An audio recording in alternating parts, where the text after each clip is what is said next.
pala guys, meron ako ipapakita sa inyo kasi kanina pagpunta ko rito, papabukid sana ako. Merong puno na nyog na kakaiba sa lahat. Ito yung puno na yan. Ayan po. Ayan. Tingnan mo yung kanyang ano sa bali kakaiba. Ayan po.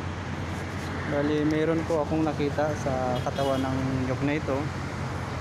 Bali ito po siya nung aking tinginan.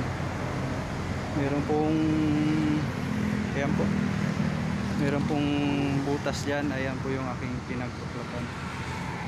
Diyan ko po nakita yung bato na kulay puti. Ito ay hindi ito po yung kanyang bato na nakita ko. Ito yung isang pulang. Dito ko siya nakita. Yan sa loob. Ayan sa loob na yan. Bali yung bato na nandyan, hindi ko makuha-kuha. Kailangan gamitan siya ng ito yung aking ginamit. Ginanyan ko siya. Ginanyan, tinuklap ko dito para makuha ko, kasi hindi makuha ng kamay. Kailangan gamitan ng ganito. Bali kahawig siya nito, kamukha kulay puti yung bato na nakita ko rito. Ayan po yung lalim niya. Diyan po nakasiksik. Ito po yung nyog. Ayan po yung katawan niya. Diyan po. Diyan ko nakita. Ayan.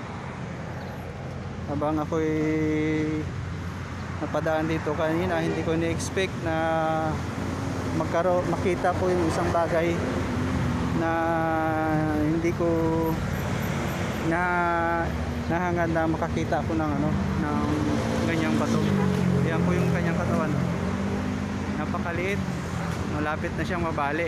Pero ayun siguro yung kanyang mutya na nakita ko. Yan, yung nyog na yan. Ayan po. Yan, ayan po yung nagpapatibay siguro. Ayan po, malapit po siya.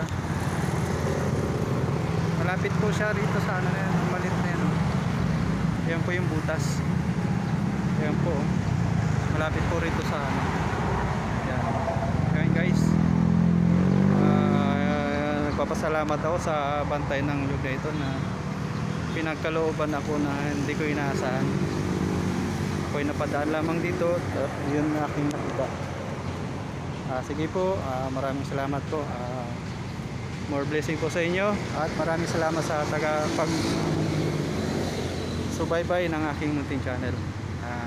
Sige po, God bless po, bye bye.